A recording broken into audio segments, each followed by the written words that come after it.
بسم اللہ الرحمن الرحیم۔ میاں بیوی کے تعلقات میں کچھ ایسے ایمان ہیں جن کو ہم معمولی سمجھتے ہیں، جو شریعت میں سنگین جرم ہے۔ کبھی کبھار لگتا ہے کہ یہ بے حیائی کی باتیں ہیں۔ یہ بے حیائی نہیں ہے، یہ شریعت کا علم ہے۔ ہاں، اگر ہم اس طرح کی باتیں اپنی خواہش کے مطابق کریں تو یہ بے حیائی ہے۔ پہلا گناہ جس کو میاں بیوی کے تعلقات میں معمولی سمجھا جاتا ہے وہ یہ ہے کہ بیوی کا اپنے شوہر کو ہم بستر سے انکار کرنا، اپنے شوہر کو اپنے نزدیک آنے سے انکار کرنا۔ جامع صغیر میں یہ روایت ہے، آپ صلی اللہ علیہ وسلم نے فرمایا، جب شوہر اپنی بیوی کو بلائے ہم بستری کے لیے تو عورت پر واجب ہے کہ وہ فوراً اپنے شوہر کی بات مان لے، ماں سوائے شرعی عذر کے۔ شرعی عذر کی وجہ سے بیوی انکار کر سکتی ہے، یعنی ایسی کوئی شرعی مجبوری مثلاً حیض، ماہواری وغیرہ ہو تو وہ ایک الگ بات ہے، لیکن اگر شرعی عذر نہیں ہے، آپ صلی اللہ علیہ وسلم فرماتے ہیں کہ وہ عورت فوراً اپنے شوہر کی بات مان لے،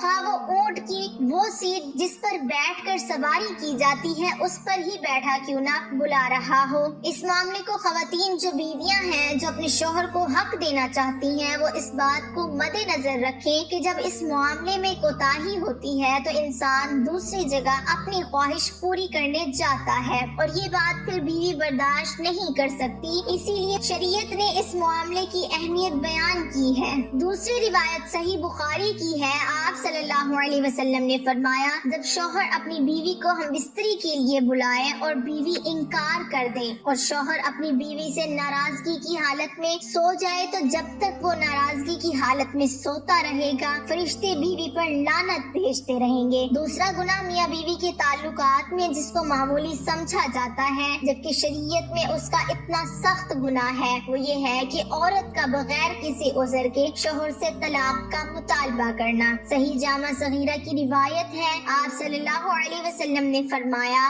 بغیر عذر کی خلا لینے والیاں اور اپنے شوہر سے چھٹکارا حاصل کرنے والیاں، گھر اجاڑنے والیاں، یہ اس امت کی منافق ہیں۔ دوسری روایت میں فرمایا، جس عورت نے بغیر کسی سبب کے اپنے خامن سے طلاق طلب کی اس پر جہنم واجب اور یہ جنت کی خوشبو نہیں سونگے گی۔ یہ کہنا، یہ عذر پیش کرنا کہ میرا خامن مجھے پسند نہیں ہے یا اس کی انکم بہت کم ہے، میرا گزارا نہیں ہوتا اس لیے مجھے طلاق چاہیے، تو یہ کوئی شرعی عذر نہیں۔ میاں بیوی کا اکٹھے غسل کرنا، اس لیے اس سنگین جرم اور گناہ سے بچنا چاہیے اور والدین کو چاہیے کہ وہ بھی چھوٹی چھوٹی باتوں پر اپنی بیٹیوں کو گھر نہ بٹھا لیں۔ طلاق شوہر کا حق ہے اور یہ کتنی ہی بری بات ہے کہ طلاق بیٹی خود ڈیمانڈ کر رہی ہے۔ تیسرا گناہ جو میاں بیوی کے تعلقات میں عام طور پر ہوتا ہے اور اس کو معمولی سمجھا جاتا ہے وہ یہ کہ حیض کی حالت میں اپنی بیوی سے ہم بستری کرنا یا ایسی جگہ سے کرنا جو کہ غیر فطرتی ہے۔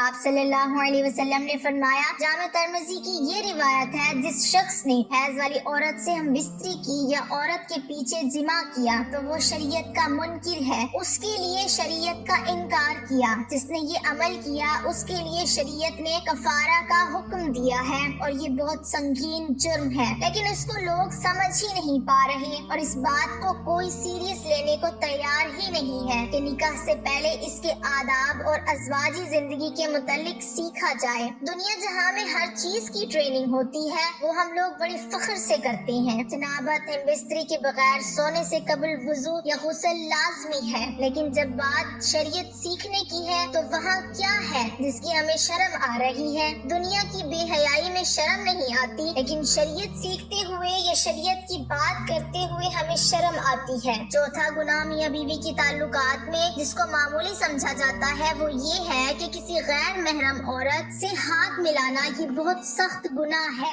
نبی اکرم صلی اللہ علیہ وسلم نے فرمایا، جامع ترمذی کی روایت میں ہے، جب بھی کوئی آدمی کسی غیر محرم عورت کے ساتھ تنہائی میں ملتا ہے تو وہ دو نہیں ہوتے، تیسرا ان میں شیطان ہوتا ہے، اور آپ صلی اللہ علیہ وسلم نے فرمایا تم میں سے کسی شخص کے لیے کیل لے کر اپنے سر میں ٹھوک لینا زیادہ بہتر ہے بجائے اس کے کہ وہ کسی غیر محرم عورت کو چھوئے۔ اور ہمارے ہاں یہ المیہ ہے کہ چھونا تو ایک معمولی بات ہے، یہاں تو پورا ہاتھ ملایا جاتا ہے۔ ایک بار ایک خاتون جس کو شریعت کا علم نہیں تھا، وہ مدینہ آپ صلی اللہ علیہ وسلم سے بیعت لینے آئی اور آپ صلی اللہ علیہ وسلم کے آگے اپنا ہاتھ بڑھایا۔ آپ صلی اللہ علیہ وسلم نے فوراً اپنے ہاتھ پیچھے کر لیے اور فرمایا محمد صلی اللہ علیہ وسلم کسی عورت کے ننگے ہاتھ کو دیکھنا بھی پسند نہیں کرتے، اور آپ صلی اللہ علیہ وسلم نے اپنا چہرہ مبارک پھیر لیا۔ اللہ تعالیٰ سے دعا ہے کہ اللہ تعالیٰ ہمیں دین اور شریعت کو سمجھنے اور اس پر عمل کرنے کی توفیق عطا فرمائے، آمین۔